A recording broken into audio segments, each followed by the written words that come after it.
Right, we're live. There is no one watching it yet, as yet. So Just you and me. just yet, but it's recording. Okay. There we go. Right. Good evening. Welcome to the third edition of Smashed Live. I'm just going to give a few minutes for people to start joining, but hope you all had a good weekend and were have eaten well. Just to say, the previous two editions of Smashed Live are available to watch online, both on my website on Substack Smashed, and also I've got a YouTube which needs a few viewers.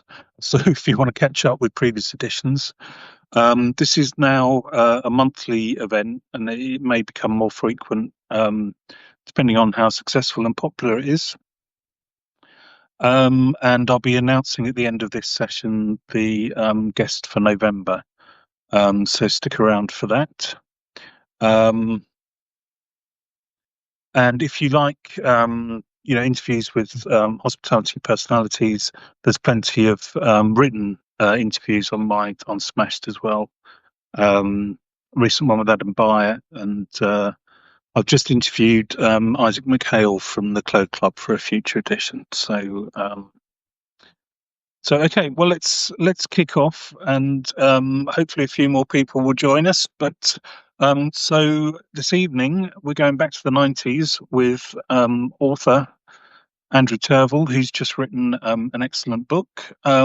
So to formally introduce him, he's been described by The Independent as one of the UK's arbiters of taste. Andrew Turvil is the former editor of the Good Food Guide, the AA Restaurant Guide, and the Which Pub Guide. As a freelance restaurant critic, writer, and editor, he spent his writing career about pubs and restaurants. And undeterred by that, he bought a pub in 2015 and ran it for 10 years. So we'll definitely be asking Andrew about that. Blood, Sweat, and Asparagus Spears, the story of the 90s restaurant revolution is his first book. So welcome, Andrew. Hello. Good to see you. Hi, nice to be here. Hello, Brightonian. Yeah. Yep. So tell me, so why did you decide to write a book about the 90s now? Good question. First off, that arbiters of taste thing was written up in The Independent about 20 years ago when I was editor of that. No, I think maybe 15. I was editor of the AA Restaurant Guide, and I think Peter Harden, Liz Carter, the Good Food Guide, me, and a few others were called the arbiters of taste. And I thought I'm going to use that one day. Finally got a chance. But yeah, it's as you mentioned, I had a pub, owned a pub, co-owned a pub. I wouldn't running a pub is a bit strong. I co-owned it with my brother. We had a business partner initially, and that we bought him out after a year because it didn't work out.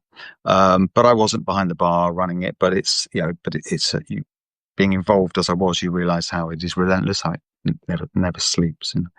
So I was doing that for 9 years. And as we were just before we were selling the pub, when we were thinking of selling the pub, I thought, I need to write a book. And I started thinking about, something, I wanted to write something to do with food, obviously. So I started picking out old copies of the Good Food Guide I worked on. And the first one I worked on was 1990, which would have been in 1989, which is Tom Jane's first edition. And I think it was that book, or might have been the one before, where he said that at that time, the Britain's got no habit of restaurant use. And then I thought about how the decade, transpired, and how things changed over that period. And when you're living something, you don't necessarily appreciate how rapid the change is or how dynamic the change is. But just looking back, and I started going through the books, and I thought, this is really quite revolutionary.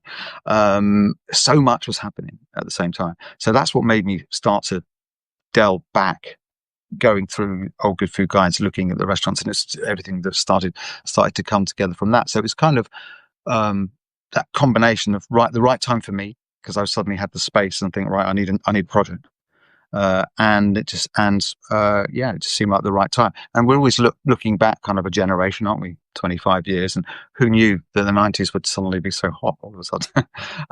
Now it's with the Gallagher brothers, etc. I started really beginning of kind of 24 with this idea, so then the more I more I dug, the more I realized there was so much to say. Yeah. So yeah, you said you were looking back through the copies of the guide. Have you got a complete collection of good food guides then?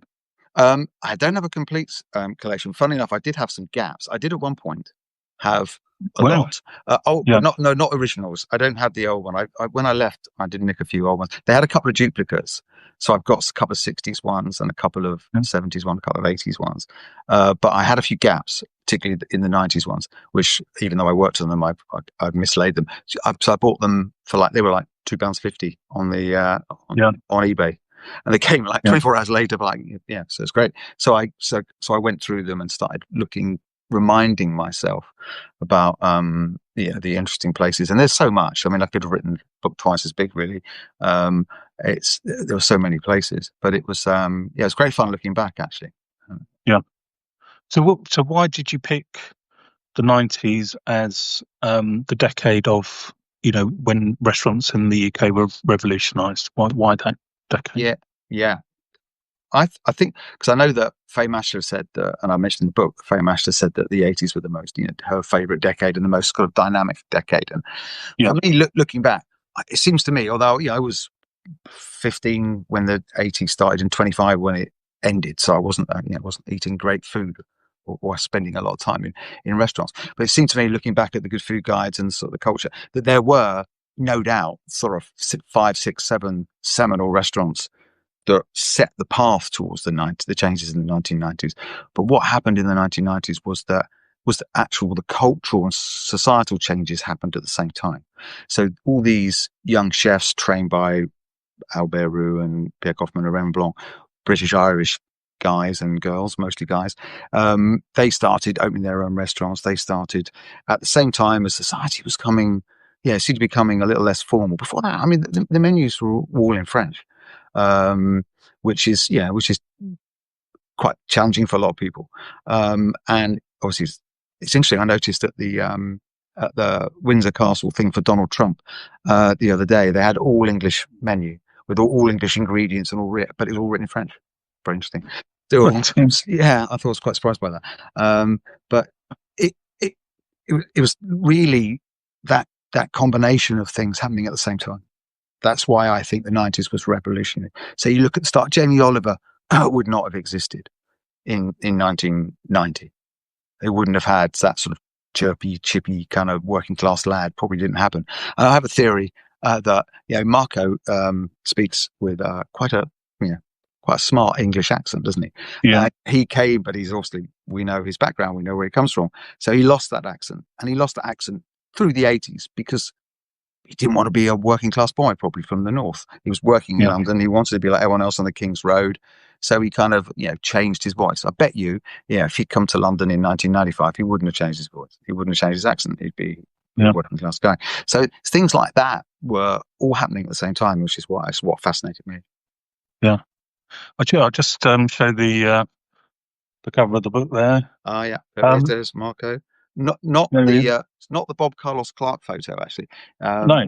It's Christopher Pillitz, I think, who took photos for a newspaper article just before. So it is Harvey's, but it's I think it might be the year before, like 88, 89. And Marco very kindly gave permission to have it on the cover, which brilliant. Very happy. Yeah. You ordered the book or formatted the book, I should say, in a really interesting way, and so every chapter is named after a particular dish. So how did that idea come to you? Yeah, when I first started writing it, I just came up with chapters. So there was sort of like the pioneer chefs, the early years, sort of working through chronologically, and then it was, once I had the whole thing, it was too blocky, too many massive chunks. So I thought, I had all the dishes in there, the food was all in there, and so I thought to separate it out, to also to put the food front and center, because that's really kind of that's what we were all excited about.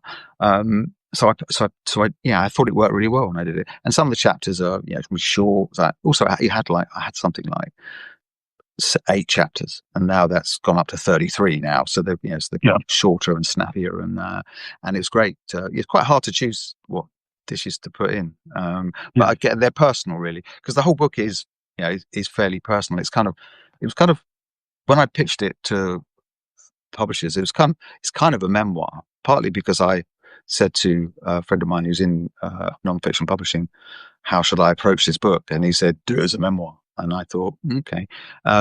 So it was probably more of a memoir when I started. There's still quite a lot of me in it, but it became slightly less through the editing process, perhaps. But that's why those dishes I picked are dishes that meant something to me. Some of them are tongue in cheek. Yeah. I was going to mention that. So some of the dishes, restaurant fans will recognise immediately, like the souffle from Le Gavroche. Yeah. But then you've also got things like chicken korma at the Taj Mahal in Stevenage and prawn cocktail at the Burney Inn, St Albans. I have. So how did they earn their place in the book? Yeah, guess which ones were personal to me. As a child of the 70s, I could definitely write a book about eating in the 70s as well. So they were kind of like moments in my life really when I first experienced something that was different from what I was brought up with. But there's been quite a lot. We all have personal epiphanies of food, don't we? And I've had several over the years. Definitely. Langoustines in west of Scotland was one, which I do mention in the book. There's others. I had moments in France. I know that Heston had the famous Michelin 3-star kind of moment where he saw his destiny and his future.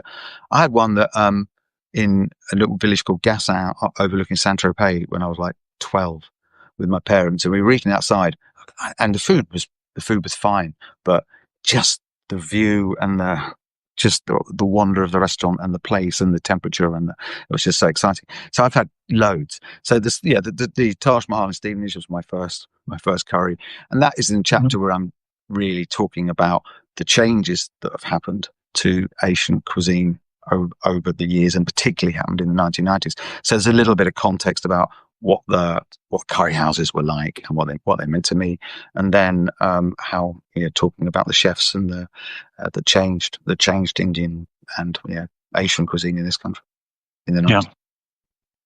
This is probably an impossible question to ask, but is there one dish that you've named in that book that you think is the most significant or influential dish of the 90s?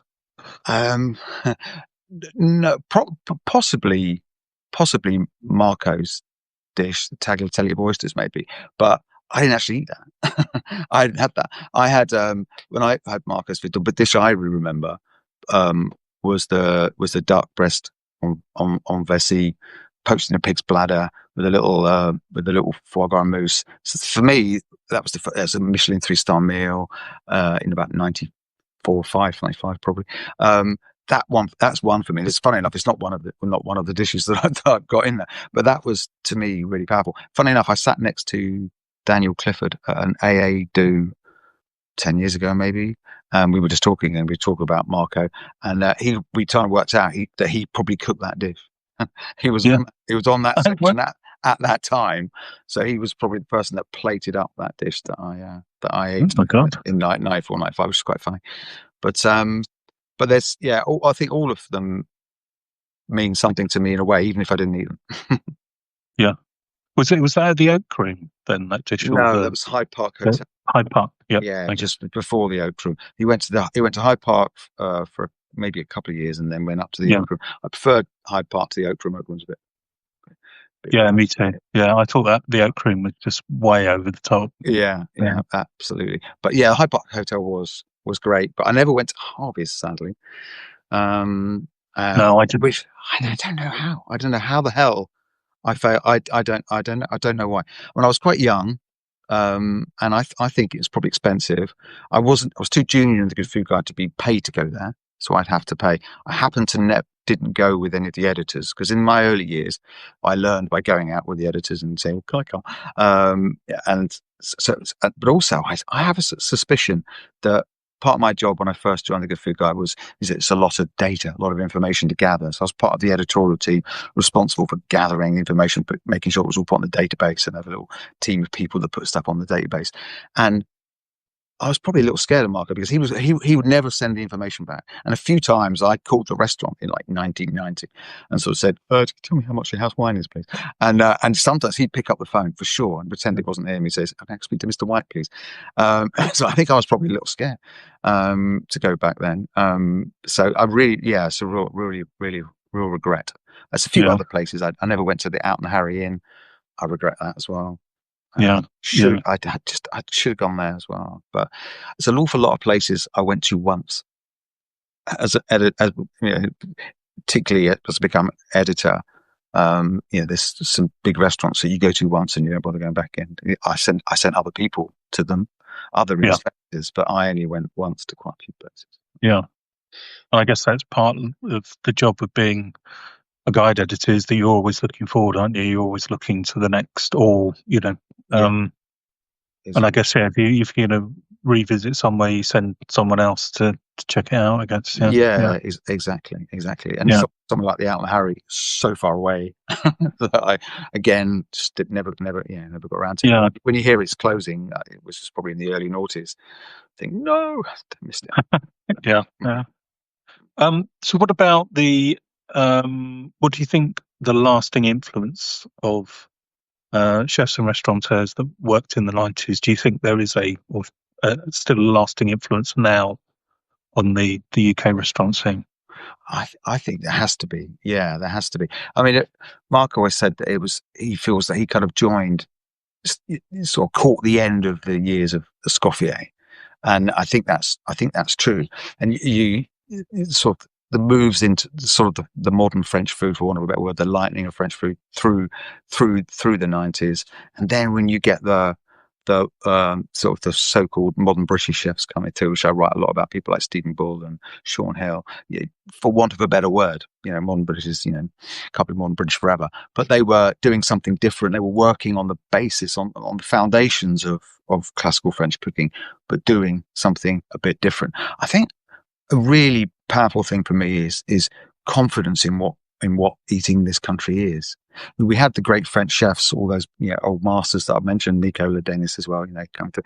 But it was the people that the youngsters that came had the confidence to do something a little bit different. Some of them are more classical than others. Some were taking people like Paul Heathcote taking more traditional, British stuff. Others were more French, Frenchish.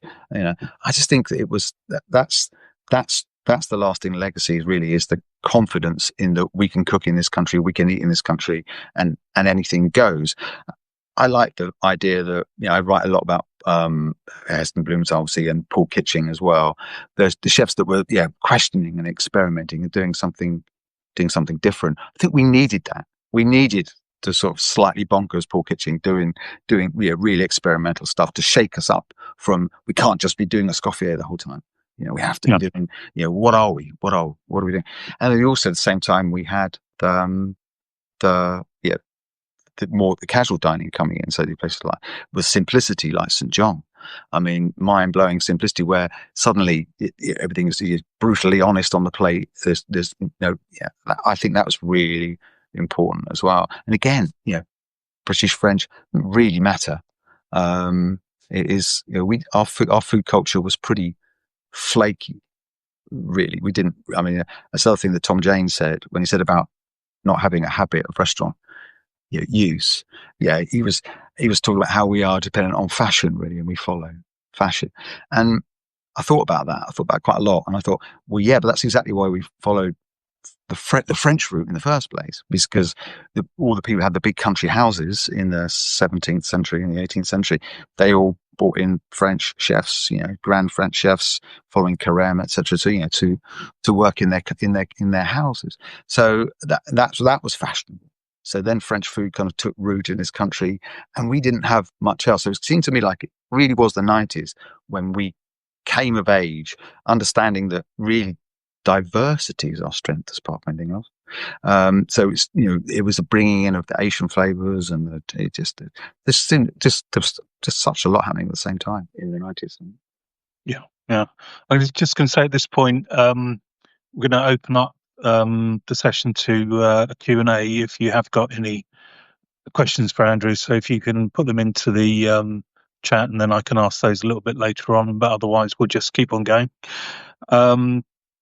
So, would you say the 90s were a golden age of restaurateuring? Do you think the 90s or the restaurant scene was better back then, or is it better now? Do you think?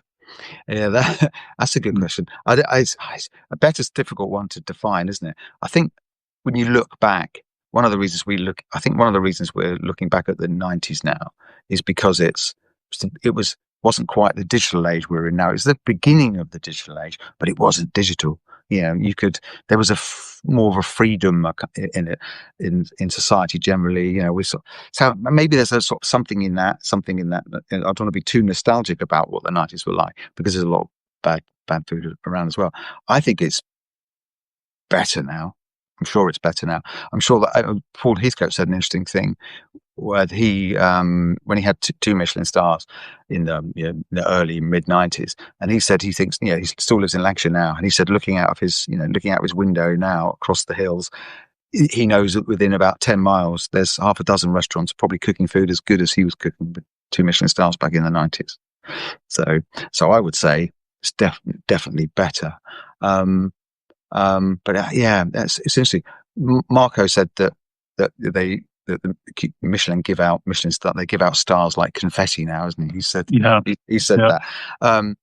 And I certainly think that we've been too slavish to them. But I think actually that was born in the 90s as well. Really, I think the obsession with Michelin stars comes from Marco and Gordon, and that lot really kind of being obsessed with achieving 3 Michelin stars. I'm not sure we had that before. I mean, we had Michelin stars in the 80s and 70s and stuff. First one I think was Gavros, wasn't it, in about 1970 or something. So it's not. I think that's something that happened in the 90s. The obsession with stars for chefs, and I think that's I'm always grateful for the people that didn't get them and didn't care, like St. John and Morrow and stuff like that, where they're just doing their own thing, But so I don't. I mean, you read out a lot more than me now, and you'd be a lot more. The standard. I haven't eaten in sort of really top restaurants for a little while now, not with the pub and everything. Maybe I'll start doing it more now. But it's absolutely the variety, the diversity, and what we've got has to be better. The standard is better, definitely. Yeah, I mean, I suppose, from my point of view, just quickly, the 90s is when I first started eating at really nice places. And so, I've got a very sort of strong affection and nostalgia for that decade. So probably, I think you're absolutely right. The UK restaurant scene is probably 10 times better than it was in the 90s. But because I remember those meals, some of the first, great meals of my life, then they remain in my memory perhaps longer than a better meal that I had last year might do. So exactly. You'll still catch me having a slice of lemon tart and saying, "Oh, that's not as good as Nico Nadenis is at the Grove." I'll still say that every now and then. But and memory is fascinating actually, because the first time you experience something, it's very powerful, isn't it? And it's almost like it's new. So the first time, So it's easy when I was researching the book, I have to be careful about that, and that's why some of the restaurants in all those ones that are open. I think I didn't really go to any of the significant restaurants until probably until 1990. Obviously, Alistair Little, Sally Clark's, the River Cafe. I went to them all, but a little bit after that heyday. I can imagine going to those in the late 80s. Must have been amazing. And they were no doubt they're the sort of the pioneers of that kind of modern form of cooking, really, which is a bit flavor focused, really, than anything else. Yeah. So we were talking just before we went live about the great review the book got in the Times, and I was saying, that was from Charlotte Ivers, who's 30 years old, probably wasn't even born when a lot of the restaurants that you write about were first trading. And so, obviously she's enjoyed the book as a 30-year-old. But who were you writing the book for when you were planning it? Yeah, it's easy to fall into kind of like a nostalgia fest, isn't it? So we could probably talk about what was the best chocolate bar of the 1970s, yeah, probably the Swiss. Yeah. Anyway, whatever. But yeah, we easy to get bogged down in that kind of thing. So I kind of pitched it. I was thinking about in my mind someone who's like kind of 40, so they can remember the 90s. They were like 15 when it ended or whatever. They were sort of like, but not. I didn't. I wanted them to be able to, learn about these people. I thought more than anyone's going to criticize me is going to be, people that were there, because they're all going to say, "Oh no, he didn't mention." And there's lots of restaurants I didn't mention, which is why it's that kind of personal journey. But I tried to get the kind of the theme of change, and list the characters that were important to me, but also were important, nationally. But there's always going to be some people that weren't there. But anybody reading it, I wanted it to be interesting to somebody who wasn't eating in restaurants at that time, and yeah, that was important to me. But nostalgia, it's great fun getting lost in nostalgia, but it can be quite boring for other people. Yeah, absolutely. So, well, you made a really interesting comment in the book about reviewing or inspecting restaurants actually back then compared to, let's say, sort of post internet, and that there was specific difficulties and challenges before, mobile phones and the internet. I mean, can you talk a little bit about that, about the challenges of inspecting back then in the 90s? I think yes, it was great. It was challenging. Alan Crompton Batt was talking to Elizabeth, his ex-wife, and she was saying that Alan could remember every meal he ever had and every goal that Man United scored, apparently. And I can't remember. I can't remember. I'm a Chelsea fan, but I can't remember any of their goals. And I really struggled to remember a lot of stuff, I must say. I wish I had Alan's memory. So back in the day, yeah, in the 90s, I'd have a notepad and you would scribble stuff down, or you're trying to remember it till you get outside. Because it was important to have the composition of the dish. What the dish was called was important. You kind of remember what you ate, you remember what you liked it, you remember but it's that specific detail of how did they describe that dish. And before cameras and all that, it was occasionally I did take a camera in there and try and, little digital camera occasionally, but it often didn't work very well. Even tried a voice recorder once. that was really, gave up on that. That was a pain. But I found it quite difficult writing the notes. I'd had to really, as soon as I left the restaurant, write stuff down. So I literally outside in the car, on the street, I would jot stuff down. But now I can just take a photograph of the memory of the menu, take a photograph of the dish, and then you remember it, because you just need those triggers to remind yourself. So it was quite hard, and I think I wrote about in the book. I did occasionally steal menus. I do apologise. Yeah. Any restaurateurs out there, and I have genuinely walked out with a large leather-bound menu stuffed down the back of my trousers behind my jacket. Genuinely done that. Can't take it back now; it's gone. But I did do that a few times. But it was quite funny. It was quite funny. I remember once I was sitting in the Merchant House actually, but after Sean Hill, I think Holland was there, the chef, and I was sitting at a table by myself eating, and there was like 4 people, and they were sitting, 2 couples, and they were chatting away, and they started talking about what it was like to be a restaurant inspector. They were saying, well, this is, they were saying how awful it must be and how weird it must be, how exciting it must be, and literally then none of them thought for a second that I was a restaurant inspector, because I looked quite young. I was at the time, so didn't have the gravitas to look like a restaurant. So they expect us to look like Hercule Poirot or something like that. Yeah. So that was quite funny. I've been in restaurants. A couple of times I was in a restaurant where I'd never spoken to him, but I saw Egon Ronay eating in a restaurant, and just to sit at this tiny little man, in this elegantly, totally dapper and this amazing suit, kind of eating was it's just watching him put the food in his mouth, thinking, I wonder what he's thinking. It's really, that was quite fun. Quite a few times in the 90s and the noughties, you'd be in a restaurant dining room and you'd see other critics there. And so, I'd been in a restaurant at the same time as Matthew Thornton, Faye Mashler, and me, all in the restaurant at the same time, thinking poor devils. And they might recognize Faye, but they didn't know who I was. And some of the other, like Guy Diamond, a Time Out, no one knew what he looked like. So he could just go around anonymously, sneaking through the restaurants. It's fine. Yeah. So how do you get to be the editor of a British Restaurant Guide? I mean, how did you get that job? Yeah, it's a good question. By being by being resilient, Right. as how I got it. Because when I joined just as an editorial staff member without any expertise in food, and as soon as I got through the door, I thought this is amazing. Yeah, and I always did have a family history of being interested in food, and I'd eaten that for a bit, but I didn't really know anything. So I just started.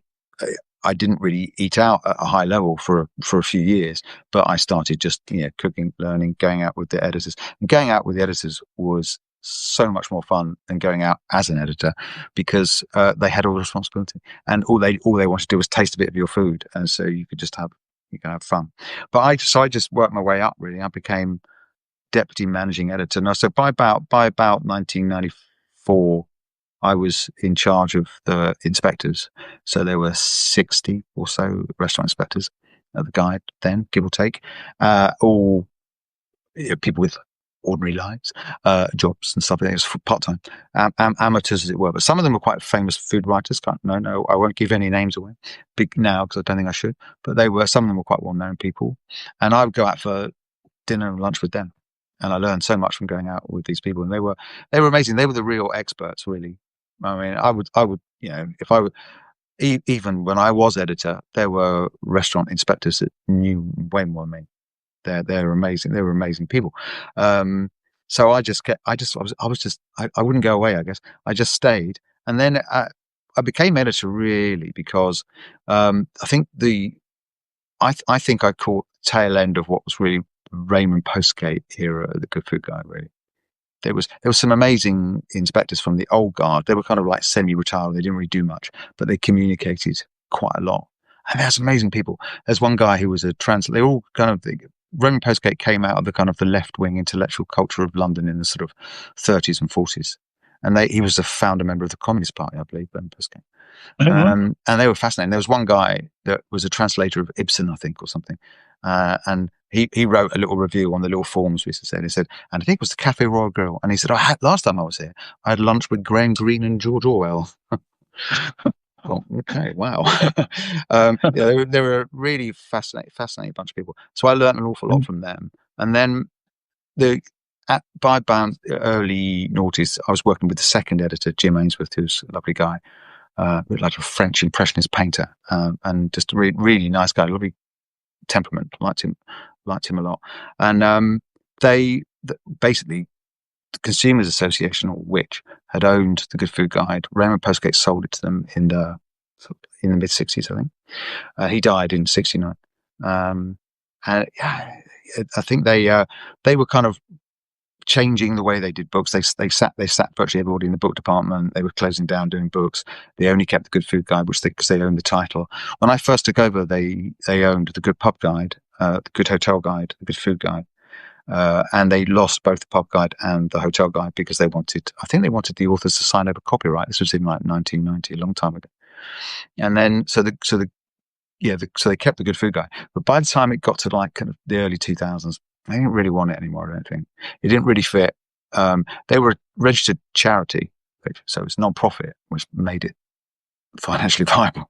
To be honest, I don't think it would have survived in a commercial environment back then. Really don't think it would have survived.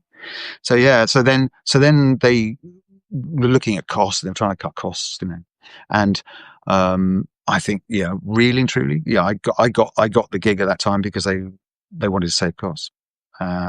So they got rid of Jim, and I managed to persuade him to keep him on as consultant editor. So my first year, 2004, has got me as editor, Jim as consultant editor, just to try and soften the blow of him losing his job.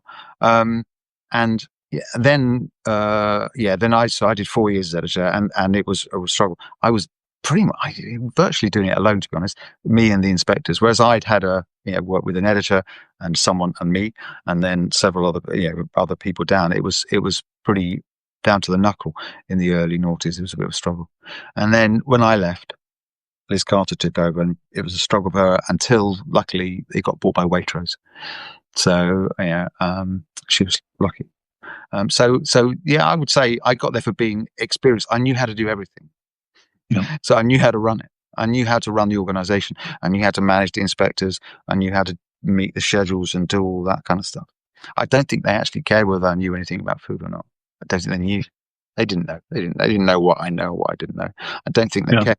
They were not at that point looking to recruit, someone big. And I think they got really lucky when I left, when they recruited Liz, because she's great. And she knows her stuff too.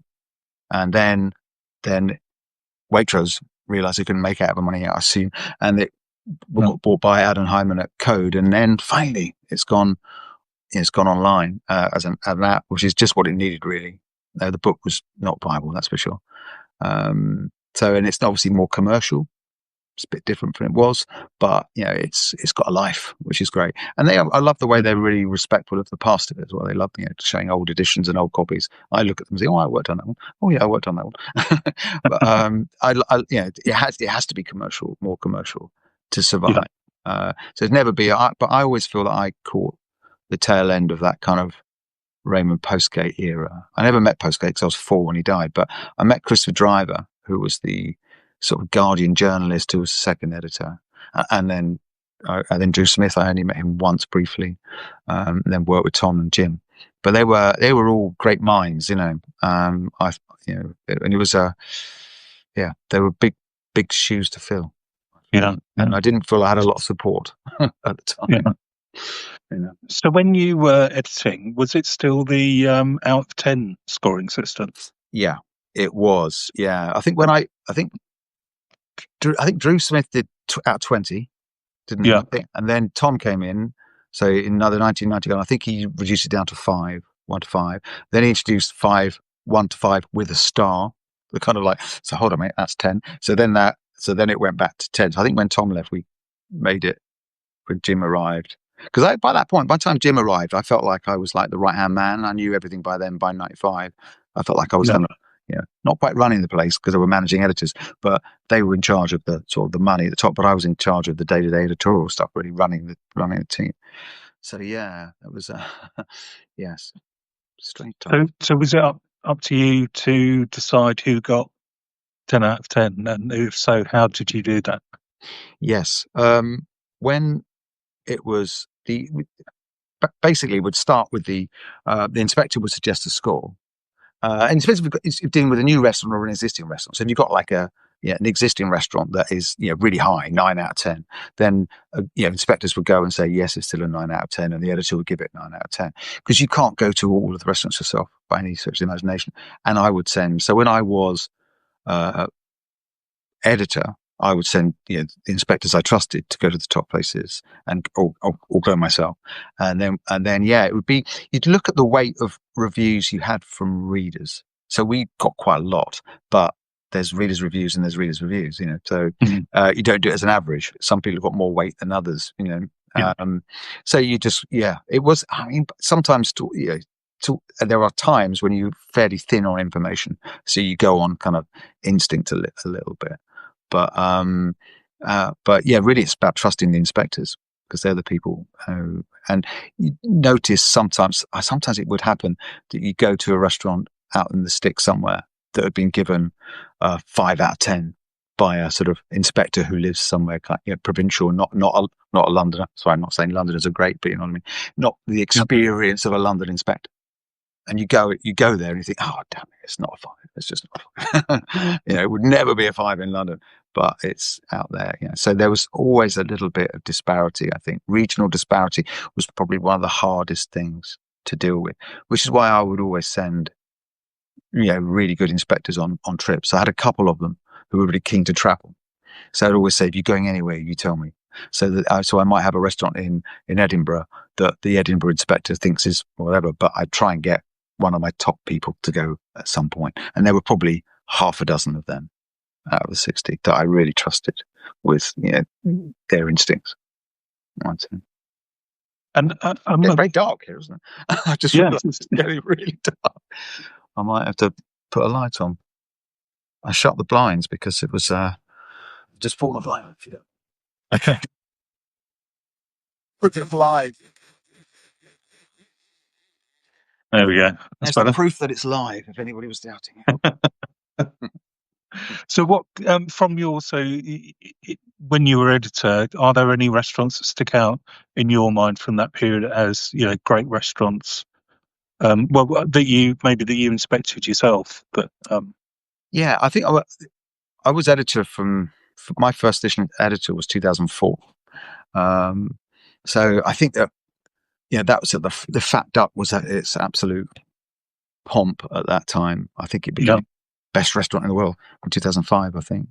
So I went there, and I'd been there before for the first time with Jim, I think, as with Jim, and then when I became editor, I went again, and it was just incredible at that time, really. What was what they were doing, and it just felt so exciting, so exciting. But it's often the thing about hospitality, isn't it? It's not always the best that you remember. It's the places that are the most fun. And I miss Kensington Place in its pomp in the early 90s. I used to go there a lot. I used to go with my family and friends and stuff. And that's the energy of a restaurant. It felt so modern. It felt like you were sort of at the right place at the right time, I think. it was very noisy, that restaurant though, wasn't it? Bloody noisy, yeah, and people really did complain about the noise. The Yeah, good food guy. I mean, I honestly do not believe there is a single person alive who has read more people's opinion on restaurants than I have. So between sort of like 15-year period of the Good Food Guide, from 90 to 2005-6, I read thousands of people saying, "Oh, I don't like this, I don't like that, I do like this, I do like it." And yeah, they could get really bogged down with and noise. And as I'm getting older, I must admit, I have some sympathy. I love the yeah, noise at the time, but now, yeah, I would struggle to hear anybody, I think. yeah. I think they had sort of like every hard surface known to man in that restaurant. Didn't they? It's like they're deliberately banging in the back. Yeah, Yeah, no, yeah, that's great. But I think anywhere like that where you feel like, yeah, Pont de la Tour was great when I loved going there, and it's just the places that felt they had an energy, really. I mean, you remember, you have memorable experiences food wise, definitely, but it's the whole experience is what you really recall. And I went to Paul Kitchen's restaurant, Juniper, which I write quite a lot in the book, because I think he's such a great guy and was such a character. But his food was could be quite challenging, and you wouldn't necessarily love everything, but you just love him, and you love that he's doing what he's doing, you know. yeah. Um, but yes, yes, my memory is not as good as it was. Yeah, I went to that restaurant, went to Juniper in Altrincham Yeah, before he went mad, basically, and he was doing yeah, very, very good classical yeah, French cooking when I was there, and it was brilliant. And then I'd read about all these crazy. He'd have one dish where he spelt spaghetti out in mayonnaise on the plate or something. Totally, that at the that time sounds it like, seemed incredibly groundbreaking, and you yeah, know, I mean, maybe looking back, it's a little bit. yeah. Some of it's a bit silly, but I think definitely a bit silly. It kind of harks back, doesn't it, to the sort of some of the worst elements of kind of nouvelle cuisine type thing that it was being mm, criticized for in the kind of in the 80s. But there was something about the way he did it that I loved. yeah, It wasn't pretentious. It was just him. It was yeah, just it was a. I looked up the life is life. I'm going to put my light on now. I'm going again. okay, I've totally misjudged the weather, but the time of year. But I looked up. I think I wrote them down. Yeah, do you remember Life is Sweet with the famous liver and lager? yeah, Liver and lager. yeah. That came out in 1990. That film. It's funny because in Absolutely, my yeah, memory, I thought it was earlier than that. But yeah. the dishes that he had is one was black pudding and camembert soup, liver in lager, and prune quiche. I love it. So, yes, Nice. that was I, like yeah, he was a much loved chef. So this guy's, for people that may not know, Paul Kitchen, Kitchen, wasn't it, with the kitchen. G? Kitchen, He yeah, passed away a couple of years ago, didn't he? he did. Um, Yeah. but he was sort of much loved and Mm. quite an eccentric guy, I think. I remember one time he did. I'm sure I'm not making this up, but he did a roast beef dish with a slice of lemon tart on the plate. And I said, said to her, I think that's absolutely, batshit. He said, "Oh, no, no, no, it's just like a lemon, it's just like a Yorkshire pudding, really." And it balances the rich, the dish, whatever. I can't remember what Yeah, it was. But so to him, it made perfect sense. And it was yeah, literally just a slice of lemon tart plonked on the plate. Just yeah. bizarre. Um, Absolutely. And I but think I tell the story in the book about he did a cough medicine sorbet. And Katie O'Brien, his partner, said that there were some chefs who she thinks was from Harvey Nichols in Manchester, and they were all sort of trying to break it down and said, "What's he used? How's he got that flavour?" But it was cough medicine. Sent to us. I'm not sure you should. I'm not sure you should do that. But no, I think I feature him in my book primarily because he is much loved, but also because I just think we needed something crazy to break us out of the stasis, to sort of to yeah, say that is yeah, what it could be, because he was such a maverick, such an interesting character. Yeah, yeah, he used to write. He's a big letter writer, Paul Kitchen, and I've got one that I've still got from him, and he's kind of like he was always very worried about his Good Food Guide score, and so it's kind of like, and it's really squiggly, kind of random writing, and this is a thank you for a nice mark in the Good Food Guide, and he was quite a unique individual. yeah. Yeah. So on the other end of the scale, have you had any run-ins with mad chefs that are annoyed at you Yeah. for their score or what you've written about them or whatever? Yeah, a few, not too many, but I've had a few, ranty conversations and upset chefs. My favourite story is recounted in the book actually, which is that Jean-Christophe Novelli was when he first came to London. He had, I think he had Maison Novelli, a couple of restaurants, and they were good. But I think as his empire grew a bit, the standard dipped a little bit. And I Yeah. remember Mhm. that I think it was Jim's time was editor, and Jim wrote, it's got a slightly critical review, and he got quite upset about it. And then in about when I was the first year I was editor, so the 2004 guide, there was a little piece in the Evening Standard by a young journalist called William Sitwell. Just a Oh, little. yeah. It's about 20. This is about 20 years ago. Just a little sort of diary piece that says that the chef Jean-Christophe Novelli was so angered by the write-up in this restaurant that he was visiting in Devon. So basically, he picked up the book, looked at the score, and said, "That's outrageous," and threw it in the fire. So the story goes, and I wrote to the restaurateur, because you did write back then, and sent him a new book and said, "Oh, I hear you had a bit of an accident with your book. Here's another one." And he said, "It's 20 years ago, so I struggled to remember, but I'm sure that when he wrote back, he told me actually it was a gas fire as well." It wasn't. So that's. But I've had a few, yeah, and I can understand why you'd be upset. I've had a few. There was one awful one where we got the wrong score. And I had it was right on my proofs, but it came out in the book with the wrong score, and Oh, and it God. went from like a 6 to a 3. Oh, God. That was terrible. That I Yeah. remember who it was. That was Simon Geller in Rascasse in Leeds. Oh, really? Yeah, I remember Yeah. that. He was actually very nice about it, to be fair. He Well, really was. He really was. But a friend of Marco's, I believe. I think he worked with Marco. But yeah, so quite a lot of upset chefs. And I think the thing I remember most actually is that most of the restaurateurs were kind of on our side. They knew that the Good Food Code was powerful in the 90s. It's important. yeah. It was important. It was only really Michelin stars. AA wasn't really that much. You had a few Hardens had started, a few coming through. The newspaper reviewers were powerful, and the Good Food Guide and the Michelin Guide were pretty powerful. So that it did make a difference to bums on seats getting good Yeah. right, being a Good Food Guide.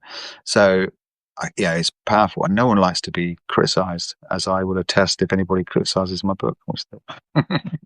Get your And of course, now's your chance. Now's your chance. the restaurant guide entry is there for the entire year, isn't it? It's not just so people are picking that up and reading it for the whole year, whereas a newspaper review, well, back then, Yeah. people wouldn't be able to find it on the internet, and so it's read and then forgotten about. But Exactly. I'm very envious of that. That yeah, instant response now, the Good Food Guide now, and all the other guys are all, they can be really reactive it's infuriating how many restaurateurs would either open or close around our deadline of kind of like June, July. They would literally, I was always on edge thinking something's closed and then, wow, whatever. Yeah. But I think it was it? I think I read somewhere that Gary Holyhead's restaurant, no, Ian McAndrew, when Ian McAndrew came, he had the Restaurant 74 in Canterbury, which I mentioned a bit in the book because it's one of those kind of early pioneering restaurants doing something. Yeah. He moved to London and his restaurant, and it was really stymied by a critic, someone saying that it was closed when it wasn't. Yes. Is Yeah. that right? Have you heard that? I think It was. Yes. He told me about that actually, and it's somebody like Michael Winner. It might have been Michael Winner. Or no, Jonathan Meades. It was Jonathan Meades. was it. Mm. Yeah. And that was. I mean, it was the end of the restaurant, pretty much. Yeah, that's what I heard. Yeah. Because I think it lasted less than a year at that address. Yeah. Mm. It's a shame. He's fantastic chef, brilliant. Yeah. Probably Yeah, I think I've slightly ever eaten his food. undersung. Is what I say? Yeah, I'd say slightly undersung from that era. Yeah.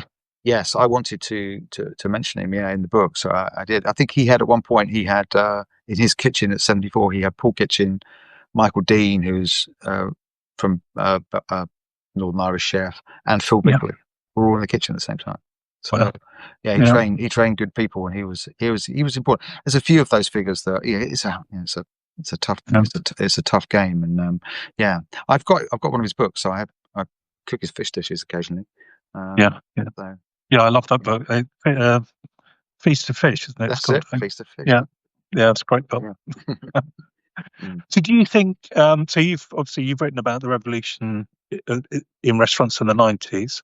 Do you think someone in 20 years' time could write a similar book, or maybe you could write it, about restaurants in the 2000s and the 2020s? 2020s. I'm sure they could, but there's a heck of a lot more restaurants. But yeah, I think it's a clearer route that for writing in the 90s. It's more obvious because I think now there's so much going on, so much influences. You could definitely, I wouldn't want to try and unknit that and to work out where all the influences come from. It was rawer and more black and white back then, I think. And I spoke to Trevor Gulliver, St. John, Trevor Gulliver, when I was doing the book. Yeah, and he said that it's really very few people who changed everything in the 90s, in the 80s and 90s. There aren't that many people that made a massive difference, and hopefully most of them are mentioned in my book. Probably not all of them are, but an awful lot of them, hopefully. And did you so you cover a huge amount of ground, but there must have been some people that you've left out because of space issues or whatever. Are there some people that you would have loved to have put in but didn't have room for? Yeah, I think definitely. And there's not. I wrote a bit about Joyce Molyneux, and that's not kind of come through enough, really. Which is a shame. I always like the fact that I love the story. Really, I don't know why it always made me laugh, but she had a long term relationship, a long distance relationship with a Spanish waiter from Barcelona, and that always just makes me laugh. I just we can't get the image out of our heads of a certain Spanish waiter from Barcelona. But yeah, because I write a bit about George Perry Smith, and there was a bit I wrote a bit more history than they wanted. They wanted to stick to the 90s, and I kind of so I did lose a bit of that.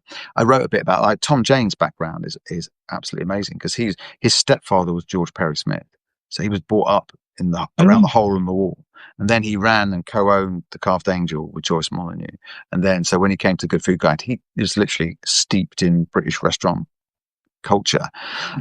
He's a fascinating guy. So you could definitely write another book about all the amazing characters. But yes, and I noticed Jeremy King's got a book coming out, I believe.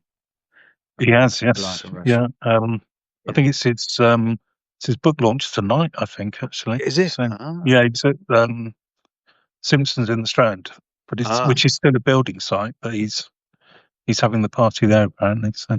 Is he? Interesting choice. I went there. Yeah. I went there in the mid-80s with my parents, and yeah, very traditional. Yeah, it's all sort of trolleys and roast beef and all that sort of stuff, isn't it? Yes. Yeah, Yeah. Yes, they're absolutely the carbon trolley. Yes, indeed. yeah. Yeah. I mean, we should talk just briefly, coming towards the end of the session, but the 90s were obviously, I mean, similar to the 80s, were associated with excess. And you do Mm, talk a little bit about so like the Atlantic mm, and Pharmacy and Quo yeah. Vadis under Yeah. Marco, but Yeah. it was a sort of more sort of excessive time, wasn't it, in the 90s? Would you say? It absolutely, yeah. It certainly felt like it at the time. I think we would drink at lunchtime. Office workers would drink at lunchtime. I don't think they do that in quite the Yeah. same way we do now, and we certainly did. The Good Food Guide. Yeah, those some of those openings were really. I thought I was really struck looking back by how many old, great restaurants of the past were revived, like Quo Vadis and the not the Atlantic was Quo Quaglino's, Yeah. yeah, Yeah. Yeah. Mirabelle, this and the Ivy, all these sort of restaurants which had been big in the 30s and 40s were all kind of given a new lease of life, like it was a new kind of Weimar Republic or something. Yes, it felt quite hedonistic, and they all were trying Mhm. to be quite glamorous and quite blingy, and there were lots of egos rushing around with the restaurateurs. So it felt quite excessive at times. And I think, certainly the drinking culture and the drug culture was reasonably excessive at the time. That's, Yeah. Yeah. I seem to somebody told me, and I can't remember who it was, but that uh, Coke was as in cocaine, yeah. was an off-menu item at the Atlantic, so you could order it Could you? from your waiter if you knew the right Wow. person. Wow, So that's interesting. I hadn't heard that, but that's yeah, yeah, that, doesn't surprise me. Doesn't surprise. yeah, uh, Yeah, the Atlantic was great because we weren't a late night culture particularly, were we? Really back then, and anywhere that had a late license was pretty handy. So yeah, The Atlantic was great while it lasted. Yeah, yeah, like the menus were interesting. Looking back at the menus, some of these places, they were really focusing on. There was really interesting stuff at the Atlantic actually. Some really good, really high quality ingredients. Really focusing on the produce and trying to make something interesting. It was good. Yeah. I mean, Peyton, I think it is Oliver Peyton who owned Yeah. the Atlantic. I mean, he was such a interesting guy, and all his restaurants, places like Coast. Mm. Um, where else did he have? Well, Machinair, you write about in Machinair, the book yeah, in Manchester. yeah, These sort of huge mm, design statements, as well as yeah, interesting food and interesting chefs like Steve Terry and Bruno Lube and all these people. He yeah, was, yeah. I think probably he could write an Good. interesting memoir of the 90s, couldn't he? Yeah, You know, he really good. Absolutely, yeah, absolutely. Yeah, no, I mentioned him in my book quite a lot because I think he was a very important figure, and so particularly stylistically, they with the huge mash tuns and stuff. They look great. I wish was the one that had sort of like really space age kind of like look really really colourful. And which one was that with might be Coast actually. Coast, I think, yeah, Yeah, it was yeah, Coast. that had Uh, fantastic design, yeah, yeah, yeah, really, yeah. He was a bit of a pioneer of. Well, that kind of modernity and the kind of a look now that we might take for granted, but was pretty exciting at the time. yeah, Yeah. yeah. Well, we've come to the end of the session, so thanks so much. And just to remind people to pick up Andrew's excellent book, Blood, Sweat, and Asparagus Spears, the story of the 1990s restaurant revolutions, well worth a read. Um, and I said I was going to announce the next guest. So in November, there's a big connection actually to the book because it's Mark Hicks, who was head Ah, chef at the Ivory and certainly was. Greece, and so we're sort of carrying on the 90s thing. Yeah. Um, but thanks so much for your time. Really enjoyed talking to you, and good luck with the book. Thanks very much. Yeah, it's been fun. Thanks very much. Cheers. Bye. Thanks a lot. Bye. Bye, everyone. Thanks for attending.